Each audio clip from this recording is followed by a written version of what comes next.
ಹೊಸ ಯುಗಾದಿ ಹರುಷದ ಹಬ್ಬ. ಯುಗಾದಿಯ ನಿಮಿತ್ತವಾಗಿ ಪ್ರತಿ ವರ್ಷದಂತೆ ಈ ವರ್ಷವೂ ಕೂಡ ತಾಲೂಕಿನ ಸುಕ್ಷೇತ್ರ ಹುಣಶಿಕಟ್ಟಿ ಗ್ರಾಮದಲ್ಲಿ ಶ್ರೀ ಆಂಜನೇಯ ಸ್ವಾಮಿಯ ದೇವಸ್ಥಾನದಲ್ಲಿ ಜಾತ್ರಾ ಮಹೋತ್ಸವವು ಅದ್ದೂರಿಯಾಗಿ ಜರುಗಿತು.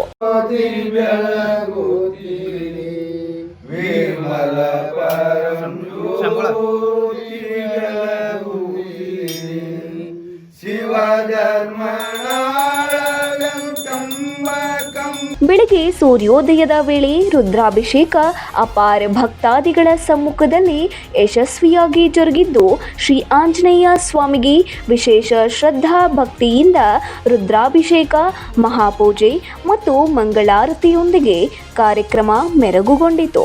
ಪ್ರತಿ ವರ್ಷದಂತೆ ಈ ವರ್ಷವೂ ಕೂಡ ಹುಣಸಿಕಟ್ಟೆಯಲ್ಲಿ ಶ್ರೀ ಮಾರುತಿ ದೇವಸ್ಥಾನದ ಮಹಾಪ್ರಸಾದ ಮತ್ತು ಪೂಜಾ ಕೂಡ ಕಾರ್ಯಕ್ರಮ ಮಾಡ್ತಿರೋದು. ಎಲ್ಲ ಊರು ಹಿರಿಯರು ಕೂಡ ಯಾವ ವರ್ಷ ಯಾವ ತಿಂಗಳು ನಡೀತೈತಿ, ಎಷ್ಟು ವರ್ಷ ಸರ್ ಮಾಡ್ತಾರೆ? 2002ರಿಂದ ನೋಡಿ ಸರ್, ಈಗ 2026 ಮಟ್ಟ ಮಾಡ್ತೀವಿ ಸರ್. ಪ್ರತಿ ವರ್ಷ ಇದು ಯುಗಾದಿಗೆ ಮಾಡ್ತೀವಿ.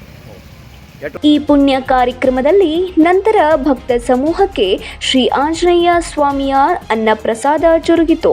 ಈ ವೇಳೆ ಗ್ರಾಮದ ಅಪಾರ ಭಕ್ತ ಸಮೂಹದ ಜೊತೆಗೆ ಊರಿನ ಗ್ರಾಮಸ್ಥರು, ಗುರು ಹಿರಿಯರು ಕಾರ್ಯಕ್ರಮದಲ್ಲಿ ಉಪಸ್ಥಿತರಿದ್ದರು. Rudrappa, Hubballi, 9 live news, Kittur.